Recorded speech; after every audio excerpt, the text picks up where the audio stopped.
Hello everybody, and welcome back to another edition of EIF right here on the EIF Network, exclusively found on Twitch. It's Carney, as always, and it is the beginning of the 12 days of Christmas, but it is also the final week of EIF here in 2016 before we take a break and head into the next calendar year. I was on air last night for a match for you guys. I reminded you, if you were listening in or viewing that we would be back Saturday, but I decided since this is the last regular show of 2016, why not get on air? And there's a couple of important matches that we're going to have coming up. One in particular is the one you're seeing loading into right now, assuming it connects. It's Jolton and EBAMS. And if you're thinking of Jolton, you're probably thinking of the guy who had a tough time in his X Division bout with Midnight Mayfire a couple weeks ago, back in November. However, Jolton does have title shots, and those title shots can be luxuries at times in EIF. In the case of tonight is a great example because he goes one-on-one for EBAMS, with EBAMS challenging by using one of the title shots, and it is for the Intercontinental Championship, the last IC title match of 2016. The following contest is scheduled for one fall. This matchup is for the EIF Intercontinental Championship. Introducing first, the challenger from Houston, Texas, representing the Golden Dre Beats that have not been taken off for this match. It is Jolton. I mean, seriously, dude, if you get suplexed, they should fall off, but they won't. Anyway, introducing his opponent standing across the ring from him. From New Jersey, he is the reigning and defending EIF Intercontinental Champion, EBAMS.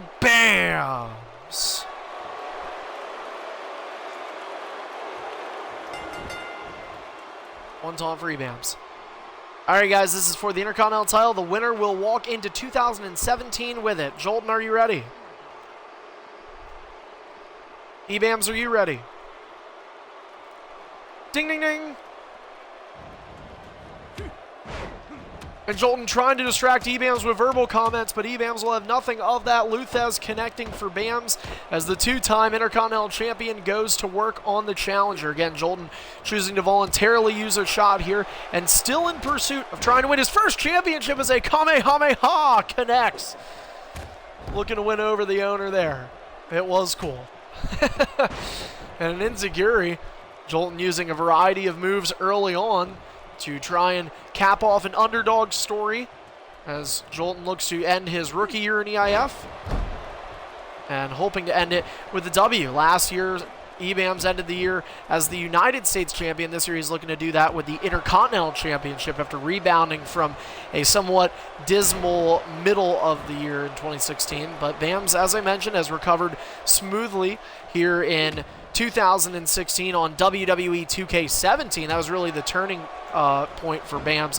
These last couple months have been pretty good for him as the fireman's carry connects for Jolton over to BAMS. Kick is able to get a piece of EBAMS, and Jolton is not doing too bad.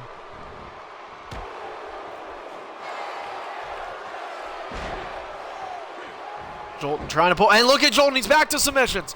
Jolton putting in some submission holds on EBAMS.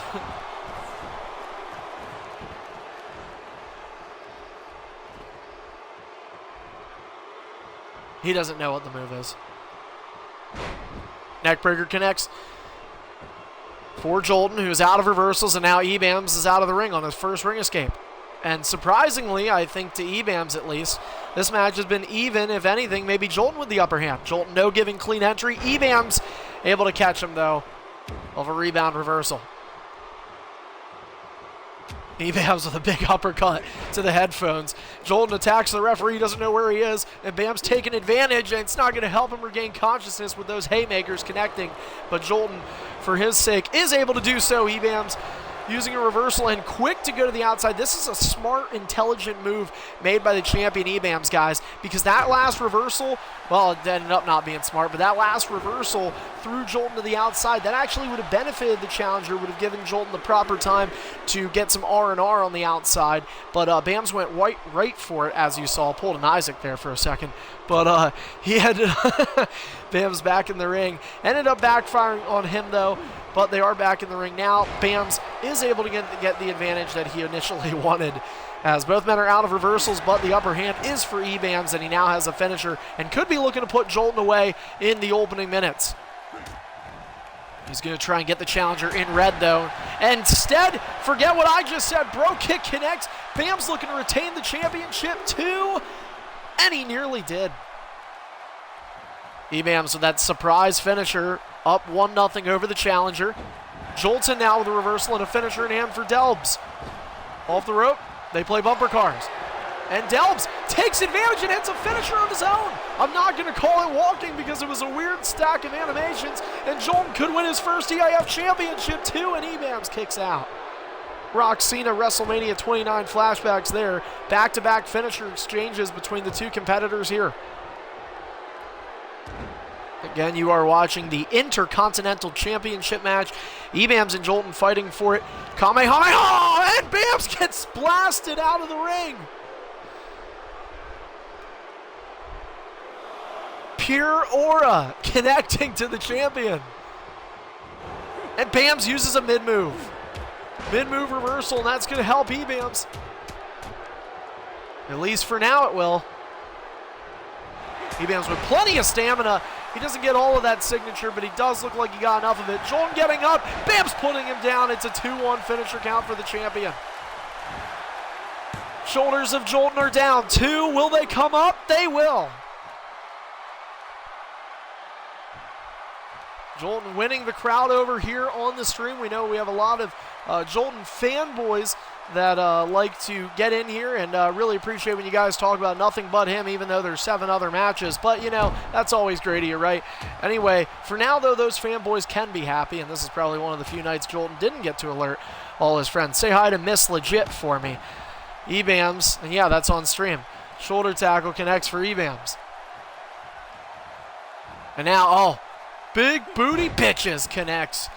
And the Intercontinental Champion in the driver's seat there.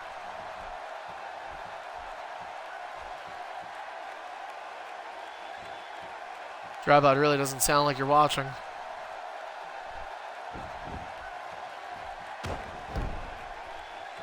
Ebams now trying to slow the pace down here with Jolton. Keep in mind, though, this has benefited Jolton in some ways as well. Reversal advantage for him. And then he'll use a reversal right there. Running clothesline, backs Ebams up and actually sits him down in the corner. And Jolton doesn't look like he's done just yet. What's this? Jolton over the top rope, dropping the leg over the back of the neck of the champion. Innovative offense we mentioned, showcased here from Jolton tonight. And Ebams might not be in yellow too much longer. Jolton from the ground up, gut wrench suplex, and that's going to put the champion into red. Jolton giving Bams a little bit more of a fight than the champion maybe had prepared for. And a pair of knees into the groin area of the champion. Jolton trying to take advantage after Ebams' used comeback. Suplex connects. Bams catching his legs on the top rope there. Jolton going to pick up Ebams once again about halfway through that comeback. Bams predictably using a reversal. Clothesline reverse leverage pin for Jolton. Chance to win the title. 1, 2. Jolton again just a second away.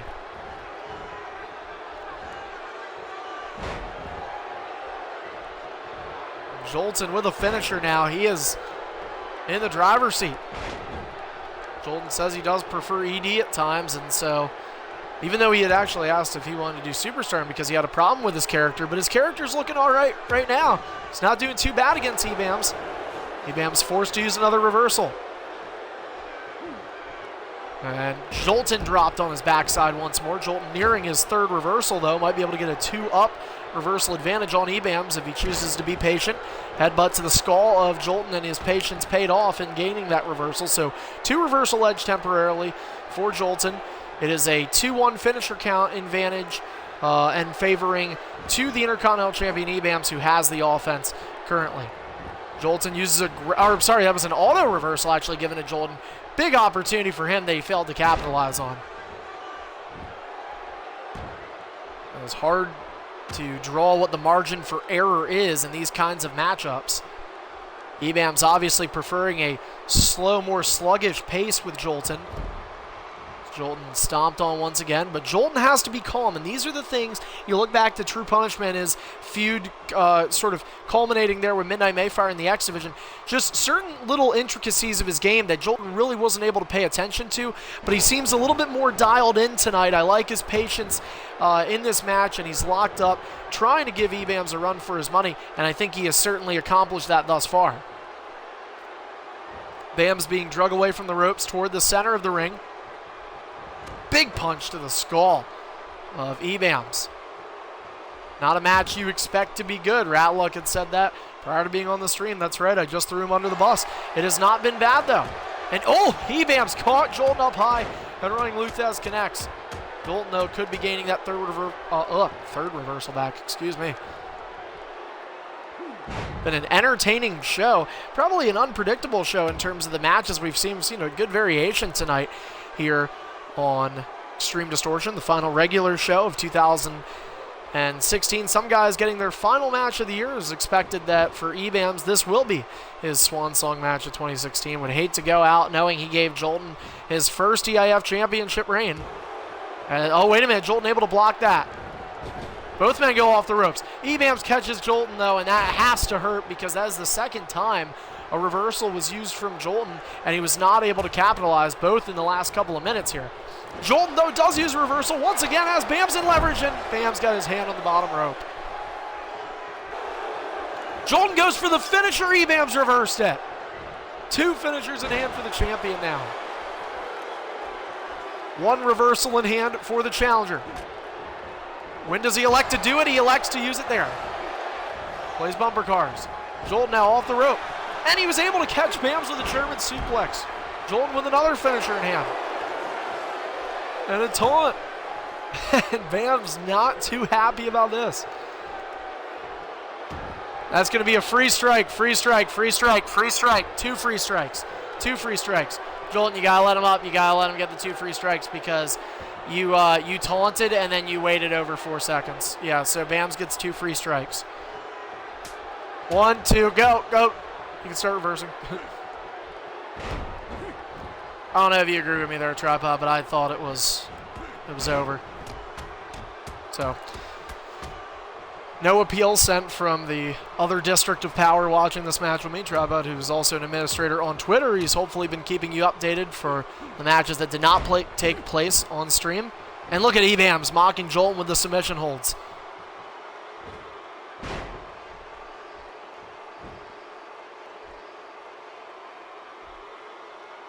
You don't know if it's banned. I've seen people do it. Rowlick, is there any move banned where you suplex somebody on their arm?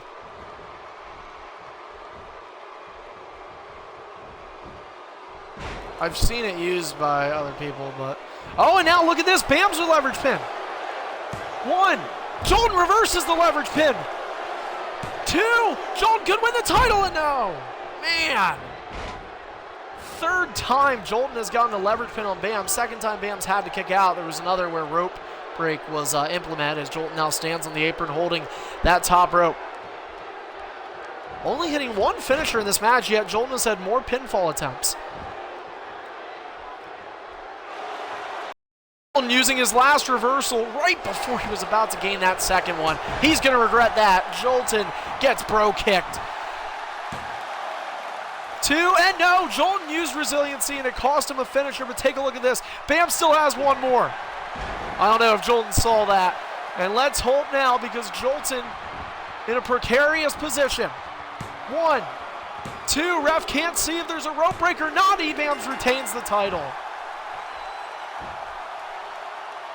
And of the 5 championships in EIF, that man, Ebams, holds one of them and is the first superstar guaranteed to walk into 2017 as an EIF champion. He'll hold the Intercontinental title come January. Certainly not a title defense for the faint of heart, though. Ebams was definitely challenged in that match, and I think he was unexpectedly challenged right from the offset from that Kamehameha from Jolton. And certainly a great effort from Jolton, though. Jolton regaining a lot of credibility that he may have lost along the way in that X Division pursuit. couple of times it looked like he came about a second away from winning his first title. Close but no cigar. However, Jolton's pursuit in 2016 is not over. He faces Hostile this Saturday night, and if Jolton wins there, he may not win a title, but he'll win the opportunity to compete for the biggest title at the biggest stage of them all in EIF, because if he beats Hostile Saturday, he's in the Royal Rumble. We have one more match to come for you here tonight. It is our main event, the final match of the regular show schedule here in 2016.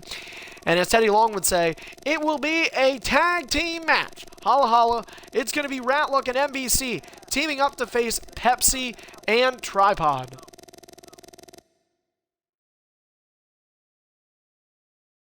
No.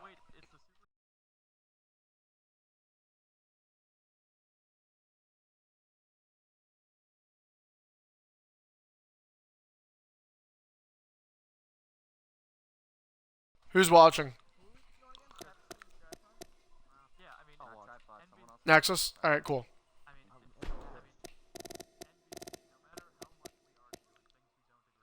We're going to make it as an elimination tag, but it will be one fall to a finish.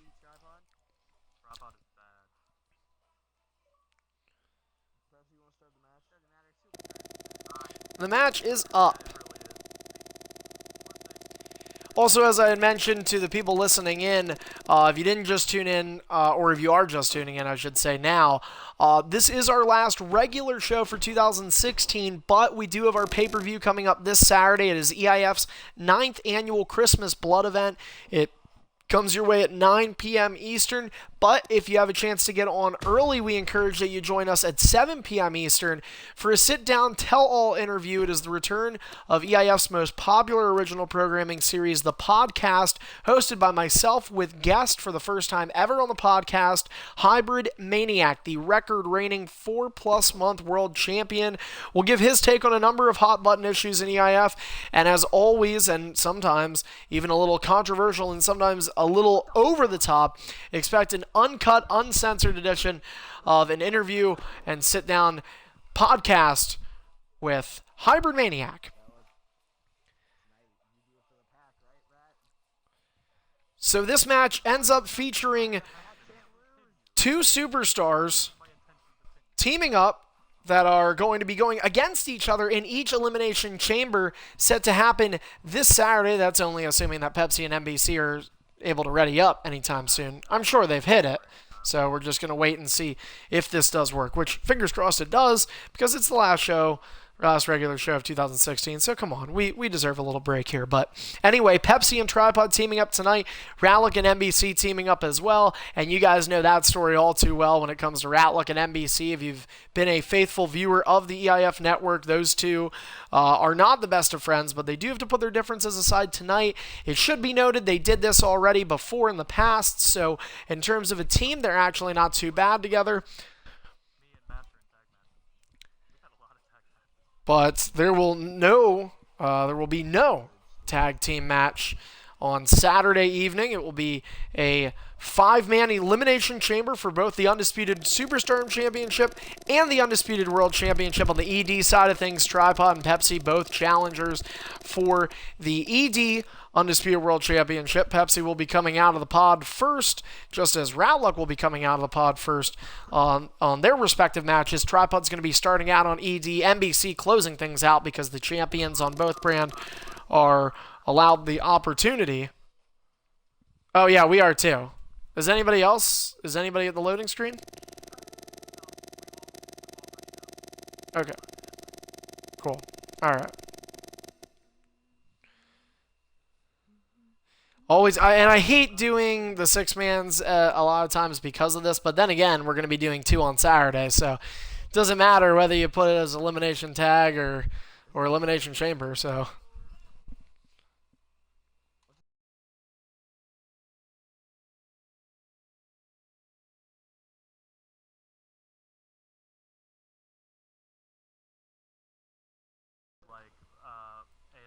What's that one AJ Styles top rope move everyone loves?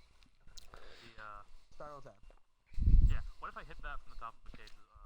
Oh yeah, you would definitely. I mean, it'd be an OMG moment. I would love for that to happen. I don't want to see people use the chamber and like overexposure. Like, hey, I did 25 flips off the top, because then it takes away the value. But yeah, I mean, if there's a climactic moment, or it's 15 minutes into the match or something, like that would be cool. Yeah, I know. I mean, But if it's like opening 30 seconds, Master B jumps onto Untamed, it's like, why? Bro, I definitely think I might try and as squeeze AJ, someone I through it. do more. As AJ, I do more top rope moves than anyone would expect. So Hey, who knows? You could hit the phenomenal forearm. yeah, I know, right? That move that I can't set up. Fucking. No, because I can't do it. I can't even get on the apron to do it. So No, all I you could do have it in are the final chamber. flashes. Yeah, you can. Yeah, you can. You could, yeah. Yeah, I did in the chamber against You can do it in the chamber. Last All you time I gotta do. tried. All right, so as I said, you guys will see this match is set up as an elimination match. That's okay, NBC, just stay in since yeah. But anyway, this match is set up as an elimination match. However, it is going to be taken as one fall to a finish. This is only so myself and the viewer Nexus Genesis can be eliminated. Nexus Genesis, it should be noted, will be a part of that Superstardom chamber. Ironic he chooses Brock Lesnar as the selected character, given that Superstar belong. Well, dude, my analog stick is broken. I can't do anything. My left analog stick is horrific. I don't know. I just think it's been. I mean, it's the same controller I've had since I got my Xbox One like 2 years ago. So could be due. But anyway, main event about to start. Just should let everybody know, if you've been watching since the beginning, we did not do or are not doing in-ring introductions for this match, because we only do that when it's a championship, which the IC title was defended in the last matchup, and then of course we do entrances with the actual entrances played on pay-per-views. So, all right, here we go, guys. Ding, ding, ding.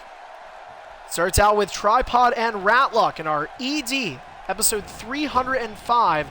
Main event, the final regular show match of Extreme Distortion in 2016.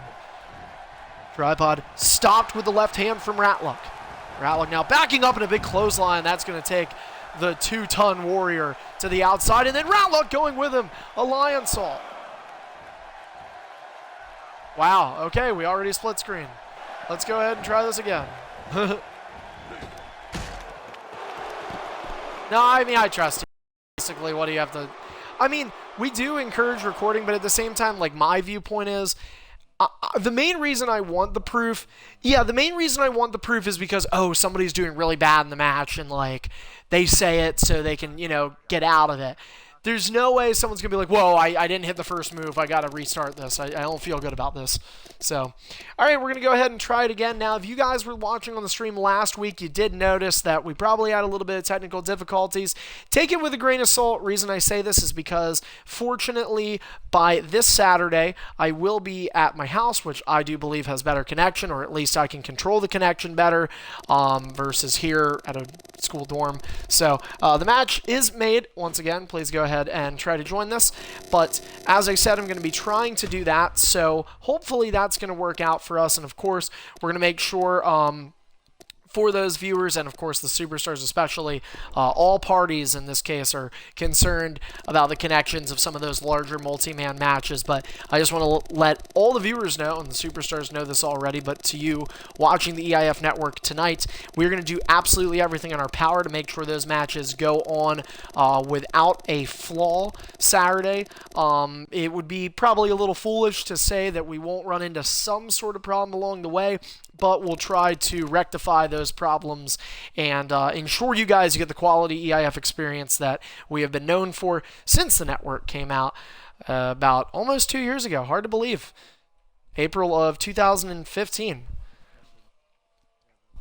So, I mean, 2017 will only be the second full year that EIF has been in stream. The third year, if I'm not mistaken, that we are on the Xbox One era, which has changed a ton of things, and there'll be talks about eras and a bunch of other things at the EIF meeting. We always, every year, have a Christmas meeting. Sorry, I can't bring cookies. It's a bunch of people I know on the internet. But either way, it is next Tuesday, December 20th.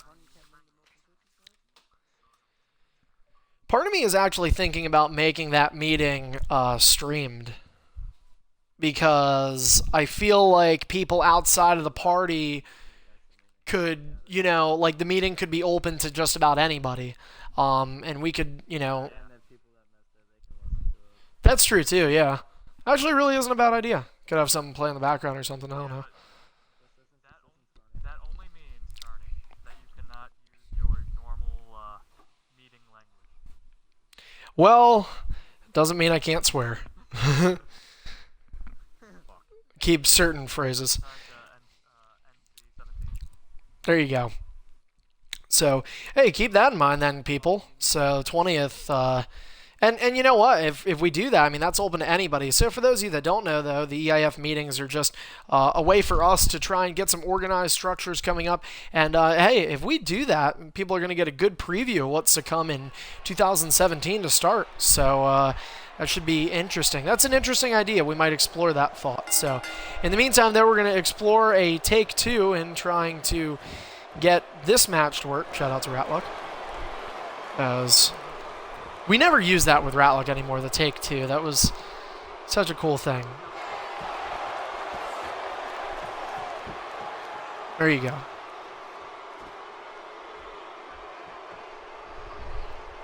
Yeah. Though you've enjoyed your stay on Superstardom, it seems, for the bulk of 2016. It's been a very different road for you in Superstardom. I like it. Even going back to Jericho, like, it's been a unique path. So anyway, though, guys, we are getting set due to a split screen that happened in the last match. If you don't know what that is, well, I've explained it in a couple of previous episodes on the network, unfortunately. I hate to have to explain that because it's not a good thing.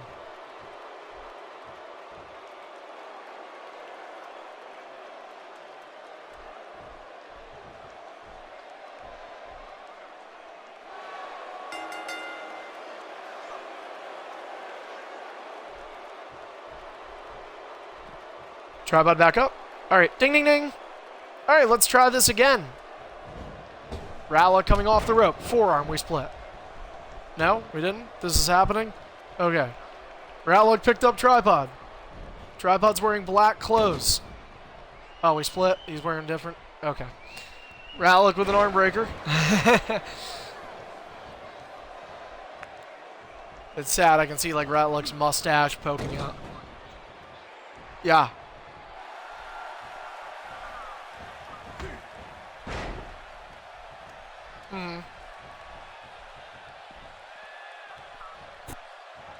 Oh! Interesting turn of events. Well, we'll see if anything changes. If you guys are watching this, Pepsi Killer has dropped down on the apron, and although he can't be heard on the stream, Pepsi making comments. Keep in mind, guys, these two are fighting at the Elimination Chamber Saturday night, so it's hard to sometimes put these rules of vengeance or anger and angst towards one another aside to be a tag team. Ratluck and NBC have been doing it now so much that they've sort of mastered this friendship that's temporary, but it works out. That gets them wins, and right now, Tripod is not getting any help from Pepsi Killer. But he is trying to help himself as he looks to battle back against Ratluck off the ropes. Here comes Tripod. That's something you'll never see in real life. And a Bulldog connects. Not that you wouldn't see that from another wrestler, but you just wouldn't from Tripod. So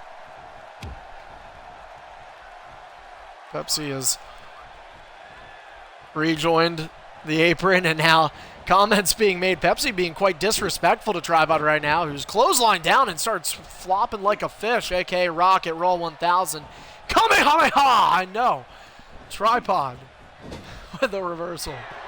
Boy, am I going to love this league. Because everybody loves Dragon Ball Z. Codebreaker, a.k.a. the Shatter Machine from the Revival. Which, speaking of the Revival, if anybody doesn't know, Scott Dawson and Chris Jericho got into an argument on Twitter.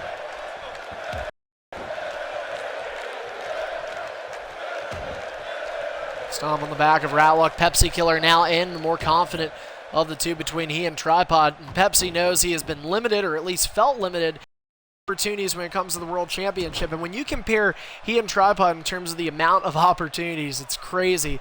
Tripod between both World Championships has won 2 Undisputed Superstardom titles, but if you include the amount total of Superstar Championship matches and World Championship matches Tripod has had, it has exceeded 25. So 2 for 20-some. Versus Pepsi Killer, who I believe is under 5 matches for the World Championship. Now, he's been a part of some qualifiers, Money in the Banks, and things like that. But Pepsi is hoping to really be able to capitalize on a huge opportunity he has coming his way Saturday night. Pepsi will be the first entrant to leave a pod. It's going to be over on the ED side of things. Tripod, and I believe it's going to be Aaron kicking it off with Tripod. And then we've got Pepsi coming out, followed by Greedy, and then Hybrid Maniac. Greedy, on the other hand, we are, speaking of him, not sure how much we're going to see when it comes to Greedy at Christmas Blood. Obviously, we know there's some connection issues, but still have not really heard a lot from Greedy. Greedy was joining the party earlier tonight and was silent. So, going to see if Greedy will break the silence at Christmas Blood, but you have to wonder if Greedy will even be at Christmas Blood right now. A lot of question marks up in the air, and a lot of guys interested in grabbing the spot from EIF's $1 Million Princess to get in that world title chamber. Pepsi clipped up high with a knee from NBC Master, who stomps on the ribs of Pepsi Killer. Pepsi brought to his feet once more from NBC. Now, kick to the midsection. Pepsi and NBC continue to trade blows here. And Pepsi thrown with the of reversals. Now goes Pepsi. Ratluck requests a tag. NBC looking to honor. Oh, wait a minute.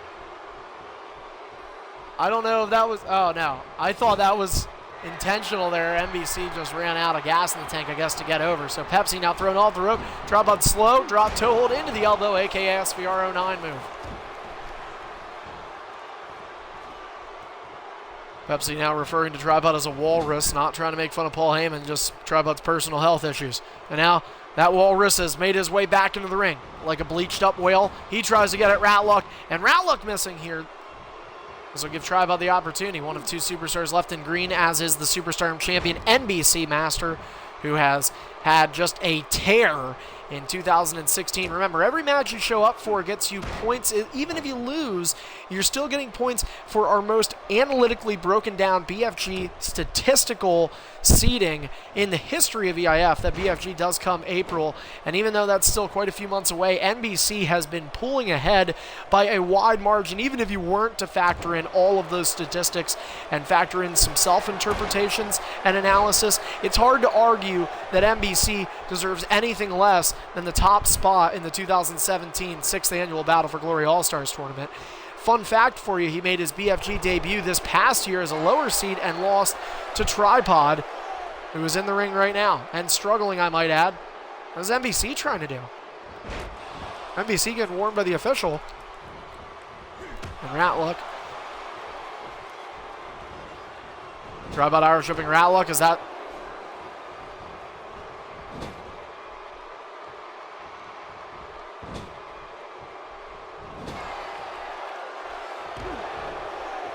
Tripod elbowed him, and then Tripod ran it. Yeah.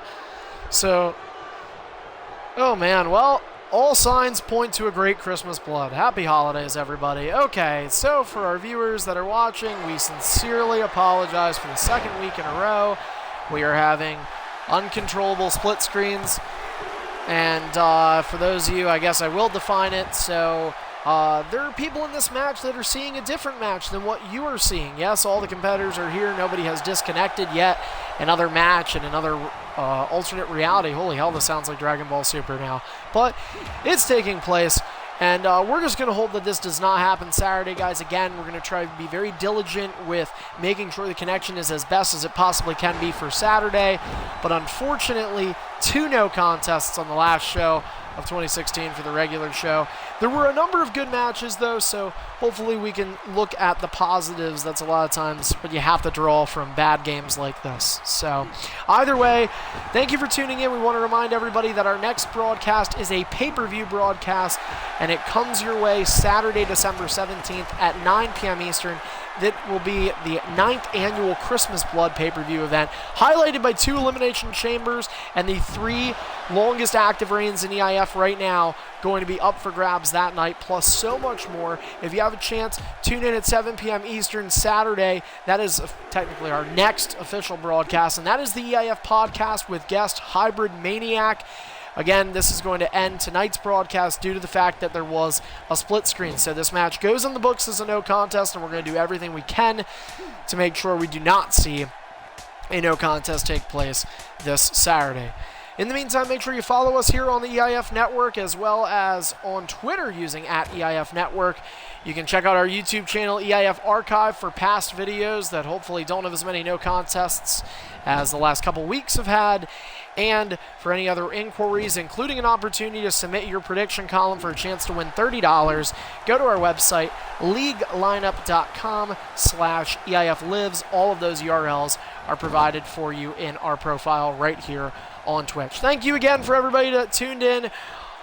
1 down, or 2 down for this week. 1 more to go. One final event, one final day. December 17th, the last EIF event of 2016 is upon us. We will see you at Christmas Blood. Good night, everyone.